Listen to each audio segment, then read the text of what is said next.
एक सवाल है सर, अभिषेक कुमार हैं, बीपीएससी टीआरई वाले शिक्षक हैं पॉलिटिकल साइंस के। सर मैं राजनीति शास्त्र कक्षा 11वीं-12वीं का अध्यापक हूँ। मेरा प्रश्न यह है कि क्या बच्चों की तरह शिक्षकों का भी एक अलग यूनिफॉर्म नहीं होना चाहिए?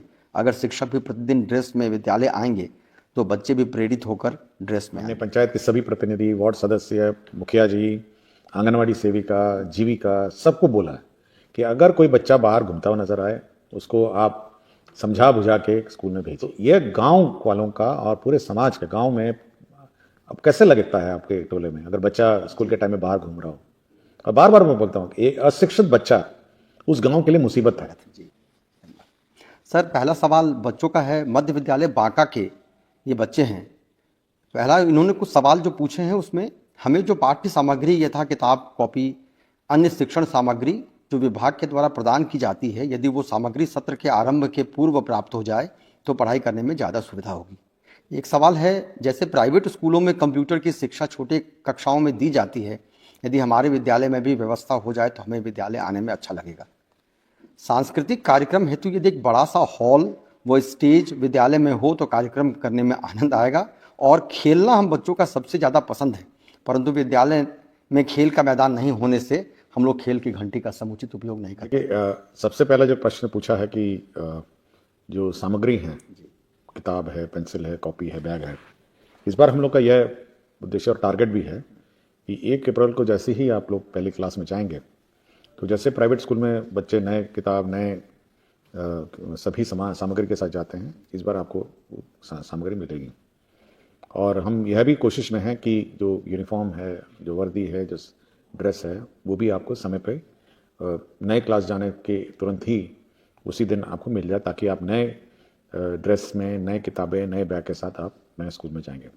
तो ये हम लोग का उद्देश्य है और हम लोग का टारगेट है और हम उम्मीद करते हैं कि आपको 1 अप्रैल 2025 में ये सब सामग्री उपलब्ध हो जाएगी। जहाँ तक आपने कंप्यूटर ज्ञान की बात की है, हम लोग 8वीं क्लास तक हम लोग कंसंट्रेट अभी कर रहे हैं और जूनियर क्लासेस में थोड़ा हम लोग का अभी भी इंफ्रास्ट्रक्चर का इशू है, कंप्यूटर कहाँ लगाएंगे, क्या है, क्लासरूम्स का भी अभी अभाव है। लेकिन हम लोग कोशिश में लगे हुए हैं कि कहीं मोबाइल मतलब कंप्यूटर लैब विभिन्न स्कूल में जाएगी, थोड़ा ज्ञान देंगी कि कैसे कंप्यूटर होता है। कंप्यूटर शिक्षा के मोबाइल क्लासरूम का हम लोग व्यवस्था करने की कोशिश में है, ताकि प्रखंड में कम से कम घूमे, तिथि निर्धारित हो, ताकि जो छोटे बच्चे हैं, प्राइमरी स्कूल के भी बच्चे हैं जहाँ पे कम से कम क्लासरूम नहीं है, कम से कम ये मोबाइल कंप्यूटर वैन बहुत जगह है जिसमें 10-15 कंप्यूटर रहते हैं, बच्चे चढ़ जाते हैं उस कंप्यूटर वैन में और अपना कंप्यूटर ज्ञान करते हैं। तो ये हम लोग ट्रायल के रूप में हम लोग ट्राई कर रहे हैं कि कम से कम प्रखंड स्तर पर वैन उपलब्ध हो और ये विभिन्न स्कूल जाए और वहाँ पे कंप्यूटर में छोटे बच्चों को कंप्यूटर सिखाएंगे। और जहाँ तक बात मैदान की है, तो मैं कुछ स्कूल में गया भी था जहाँ पे जगह की कमी थी, तो हम लोगों ने डीएम को यह अनुरोध किया है कि अगल बगल जो ज़मीन खाली पड़ी है उसको खाली करा के, मतलब उसको मैदान के रूप में डेवलप करके स्कूल के साथ संबद्ध किया जाए। हो सकता है कि स्कूल के अंदर ना हो किंतु अगल बगल मैदान हो। और हम लोग का यह उद्देश्य है कि स्पोर्ट्स एक्टिविटी जो है स्कूल की वो बहुत ही सीरियस हो और कंपलसरी हो। तो स्कूल के अगल बगल कोई मैदान अगर होता है उसको खाली करा के, उसको समतल करा के उसको स्कूल के उपयोग में लाया जाए, यह हम लोग डीएम को आदेश दे रहे हैं। एक ये सांस्कृतिक कार्यक्रम के लिए बड़ा हॉल चाह रहे हैं सर। देखिए हॉल का है, अभी धीरे धीरे होगा, मतलब कोशिश में है, पहले हाई स्कूल में होगा फिर उसके बाद होगा, बट अभी जगह का अभाव है। बट मैं सोच सकता हूँ कि यह समस्या है हॉल की, तो धीरे धीरे होगा, उम्मीद करिएगा। लेकिन मैदान सबसे आसान काम है, मैदान स्कूल के बाहर भी हम लोग मैदान उपलब्ध कराने का प्रयत्न करेंगे। Thank you sir. एक बच्ची है तनु कुमारी, पीएन एंग्लो स्कूल से है। सर स्कूल में कुछ बच्चों द्वारा मोबाइल का इस्तेमाल किया जा रहा है, इस पर रोक लगाई जाए। ये हमारे जो बच्चे हैं, जिस स्तर के बच्चे हैं, उनको मोबाइल का तो मेरी जानकारी में अफोर्ड नहीं कर पाएंगे स्कूल में लाने के लिए। लेकिन ये गलत बात है कि बच्चे स्कूल में मोबाइल लाते हैं। ये अभिभावक को भी इंश्योर करना चाहिए कि ऐसे बच्चों को मोबाइल नहीं दिए जाए और ताकि वे स्कूल में अंदर ले आएँ। और हम लोग कोशिश करेंगे कि सरप्राइज चेकिंग रखें। अब रोज़ हम चेकिंग तो लगा नहीं सकते हैं कि रोज़ सबका बैग चेक किया जाए, लेकिन इंस्ट्रक्शन ज़रूर दे सकते हैं कि अगर बच्चा मोबाइल किसी कारण से लाना ज़रूरत भी पड़ती है तो कहीं जमा करके रखेगा और स्कूल समाप्ति के बाद ले जाएगा। और स्कूल में मोबाइल ऑब्वियसली अलाउड नहीं है, मतलब ये बहुत ही स्ट्रिक्टली अलाउड नहीं है जी।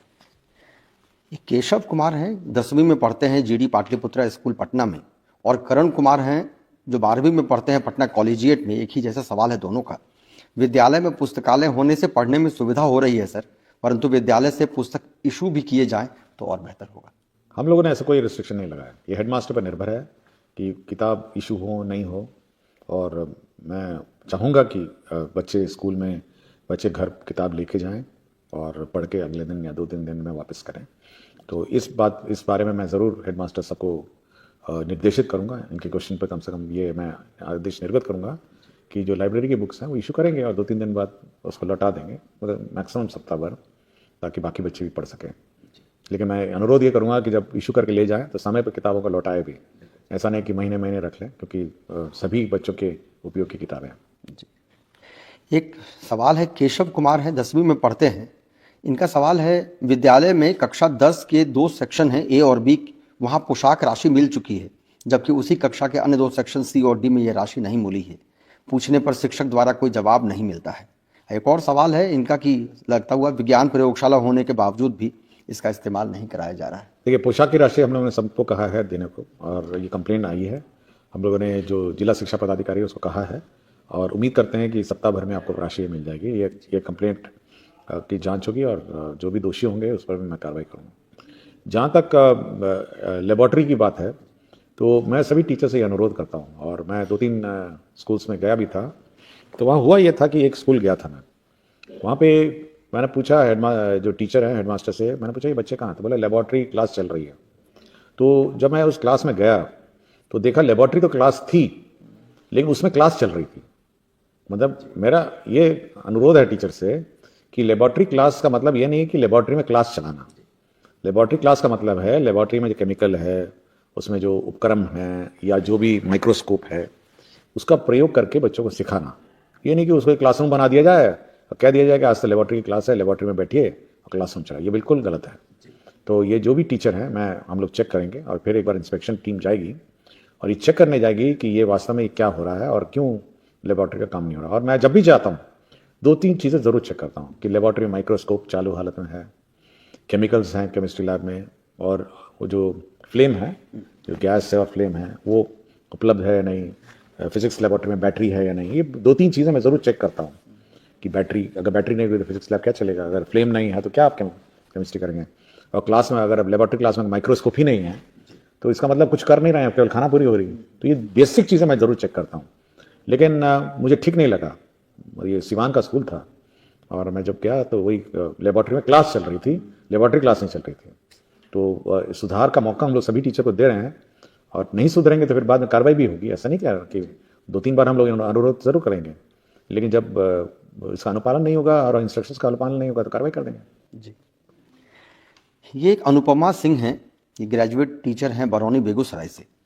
इनका कहना है कि बिहार के प्रारंभिक विद्यालयों में स्वच्छता के 5 स्टार मानक हासिल करने के लिए बिहार शिक्षा परियोजना और यूनिसेफ के तत्वाधान में बिहार स्वच्छ विद्यालय पुरस्कार के नाम से एक शानदार प्रतिस्पर्धा की परंपरा पिछले 2 वर्षों से अवरुद्ध है। इस प्रतियोगिता से विद्यालयों की स्वच्छता की स्थिति में काफी सुधार हुआ था, क्या इसे पुनः प्रारंभ किया जा सकता है? देखिए, यूनिसेफ के साथ ये कार्यक्रम शुरू हुआ था और यूनिसेफ ने इसमें राशि देना बंद कर दिया, यूनिसेफ की फंडिंग बंद हो गई। और यूनिसेफ का हमसे अनुरोध है कि हम लोग अपनी राशि से इस कार्यक्रम को चलाएं।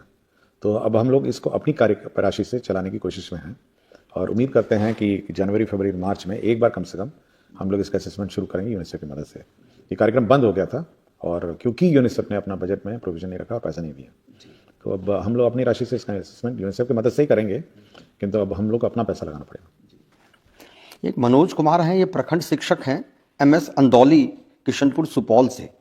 ये कहते हैं कि बच्चों को नियमित विद्यालय भेजने के लिए अभिभावकों को जागरूक करने के लिए कोई योजना है क्या? क्या पंचायत प्रतिनिधि को इसके लिए कुछ जवाबदेही दी जा सकती है? देखिए, हम लोगों ने सबको जवाब दे दिया। मैं बार बार ये बात कहता हूँ, हमने पंचायत के सभी प्रतिनिधि, वार्ड सदस्य, मुखिया जी, आंगनवाड़ी सेविका, जीविका, सबको बोला है कि अगर कोई बच्चा बाहर घूमता हुआ नजर आए उसको आप समझा बुझा के स्कूल में भेजिए, नहीं समझाता है तो हेडमास्टर के पास ले आइए। और हम लोग ये कहते हैं कि स्कूल के समय सड़क पे गांव में कोई बच्चा बाहर नजर नहीं आए। हम जब भी जाते हैं ये जरूर देखते हैं कि स्कूल के समय कितने बच्चे बाहर हैं। तो यह गांव वालों का और पूरे समाज का, गांव में अब कैसे लगता है आपके टोले में अगर बच्चा स्कूल के टाइम में बाहर घूम रहा हो। और बार बार मैं बोलता हूँ कि एक अशिक्षित बच्चा उस गांव के लिए मुसीबत है। मैं बार बार ये बात कहा, मैं पिछले भी 2-3 इंटरव्यू में मैंने कुछ कहा है कि अशिक्षित बच्चा उस गांव के लिए मुसीबत है। इसलिए ये गांव का दायित्व है और गांव के वार्ड मेंबर का, मुखिया का, कि उस बच्चे को पकड़ के लाइए और उसको स्कूल में आप समझा बुझा के उसको स्कूल में भर्ती कराइए, उसको अशिक्षित नहीं रखिए। अभी कैसे देखते रहता है लोग कि भाई देखो तालाब में मछली पकड़ रहा है, नदी में मछली पकड़ता है, या बाहर ऐसी घूम रहा है, मतलब कोई बिना किसी उद्देश्य के। ये गांव के किसी भी व्यक्ति को टॉलरेट नहीं करना चाहिए। और जहां जिस दिन गांव का व्यक्ति टॉलरेट करना बंद कर देगा तो सारे बच्चे स्कूल में अपने आ जाएंगे। सरकार स्कूल चलाती है, कोई पैसा थोड़ा नहीं लेती है, फ्री में चलाती है। बच्चों को बैठाइए, समझाइए, बोलिए कि जाके स्कूल में पढ़िए। तो इसलिए सभी गांव वासियों से और सभी लोगों से मेरा अनुरोध है कि स्कूलिंग टाइम में बच्चे इधर उधर घूमते हुए नजर नहीं आना चाहिए गांव में। बिल्कुल सर, थैंक यू, ये बहुत उपयोगी है सर। मोहम्मद अजहर हुसैन हैं, स्कूल टीचर हैं। It is generally seen in government schools that only below average financially students get involved because of some major factors, and one of the major factor that is that a huge difference is in the function of MDM that is only served on floor, which gives a sense of poverty, ugliness and filth. Why can't government make arrangement like mess where students can have their meals sitting on table in a separate room like in private residential schools? Kindly consider this. देखिए, यह गलत भावना है कि सरकारी school में गरीब बच्चे पढ़ते हैं। और अगर हम लोग अपना यूपीएससी का लिस्ट देखें, आईएएस का, आईपीएस का, तो बहुत सारे बच्चे हैं जो गवर्नमेंट स्कूल से पास आउट हैं। तो यह बिल्कुल गलत धारणा है कि केवल गरीब, सभी लोग पढ़ते हैं। और प्राइवेट स्कूल हर गांव, हर पंचायत में और हर मोहल्ले में नहीं है। बिल्कुल। और सरकारी स्कूल हर गांव में है, मोटा मोटी 80,000 के करीब हैं हर गांव में। तो इसलिए यह बिल्कुल मतलब गलत है कि गरीब आदमी, सभी बच्चे पढ़ते हैं। और जहाँ तक बात यहाँ की है कि मिड डे मील की बात है, देखिए गांव की जो व्यवस्था है, मतलब ठीक है, जगह अगर होती तो मेस होता, अलग कमरे होते तो मेस भी हो जाता, टेबल भी हो जाता। हम लोग तो स्कूल के क्लासरूम के लिए टेबल हम लोगों ने लगाया, और वो भी बहुत सरकार ने अपनी पूरी राशि ताकत लगा के सभी स्कूल के क्लासरूम में आपके बेंच और डेस्क लगा दिए। लेकिन अगर हम लोग को मतलब बेंच अलग से मेस बनाना होगा तो उतने ही बच्चों का फिर टेबल और चेयर लगाना पड़ेगा। बिल्कुल। क्योंकि बहुत ही एक तो खर्चीला है और एक तो इंफ्रास्ट्रक्चर का और इशू है। अभी तो बच्चे ने मतलब क्या कहते हैं, कल्चरल कार्यक्रम, मतलब सांस्कृतिक कार्यक्रम के लिए कमरा मांगा है, तो वो सब कहाँ से होगा। लेकिन एक अच्छा फीलिंग रहता है। मैं भी जाता हूँ मिड डे मील में तो पंगत में बैठता हूँ, और गाँव में जाता हूँ तो पंगत में बैठता हूँ, और मेरी अपनी बारी आती है। जैसे मैं जब भी जाता हूँ तो बच्चे बैठे रहते हैं, तो मैंने कहा ठीक है, जब वो खा लेंगे तो मैं अपनी पंगत में बैठूंगा। तो बच्चों के साथ पंगत में बैठ के आराम से बैठ के खाने में अपना मज़ा है। और ज़मीन में बैठ के खाने का एक साथ मतलब कंधे से कंधा मिला के, मतलब सभी वर्ग, सभी धर्म के बच्चे जब एक साथ बैठ के खाते हैं और बड़ा अच्छा लगता है। और कोई थोड़ा आदत, हम लोग को जो पुरानी अपनी ट्रेडिशनल आदत है तो उसकी याद आती है, तो अच्छा लगता है। लेकिन अगर बहुत व्यवस्था हो और बहुत ही बड़े कैंपसेस हों तो हम लोग मेस हॉस्टल की तरह रख सकते हैं। किंतु यह व्यवस्था मेरे ख्याल से एक सामाजिक इक्वालिटी की बात है कि सभी बच्चे, सभी धर्म के, सभी वर्ग के एक साथ बैठ के खाते हैं। और मैं कहता हूँ कि सफाई रखिए, ये नहीं कह रहा हूँ कि गंदगी में बैठ के खाइए, बिल्कुल सफाई रखिए, चद्दर बिछाइए और पंगत में खाइए। बहुत सही कहा है सर, शुक्रिया सर। एक सवाल है सर, अभिषेक कुमार हैं, बीपीएससी टीआरई वाले शिक्षक हैं पॉलिटिकल साइंस के। सर मैं राजनीति शास्त्र कक्षा 11वीं 12वीं का अध्यापक हूँ। मेरा प्रश्न यह है कि क्या बच्चों की तरह शिक्षकों का भी एक अलग यूनिफॉर्म नहीं होना चाहिए? अगर शिक्षक भी प्रतिदिन ड्रेस में विद्यालय आएंगे तो बच्चे भी प्रेरित होकर ड्रेस में आएंगे। कृपया विचार कीजिए। देखिए, हम लोगों ने शिक्षकों के लिए ड्रेस कोड किया है, जीन्स और टी शर्ट में नहीं आएंगे, क्या ड्रेस पहनना है सरकारी है। लेकिन इस टीचर के ड्रेस में रहने और नहीं रहने से मेरे ख्याल से स्कूल का डिसिप्लिन, यूनिफॉर्म में आना, मेरे ख्याल से ये कोई मुझे समझ में नहीं आया। क्योंकि सब जगह जहाँ पे भी देखते हैं यूनिफॉर्म में, बच्चे तो यूनिफॉर्म में रहते हैं और जो भी टीचर्स हैं वो अपना अनुसार आते हैं, अपने ड्रेस के अनुसार आते हैं जो सरकार निर्धारित करते हैं। हम लोग का कोई विचार नहीं, बिल्कुल विचार नहीं है कोई यूनिफॉर्म टीचरों का बनाना। अपना जो व्यवस्था है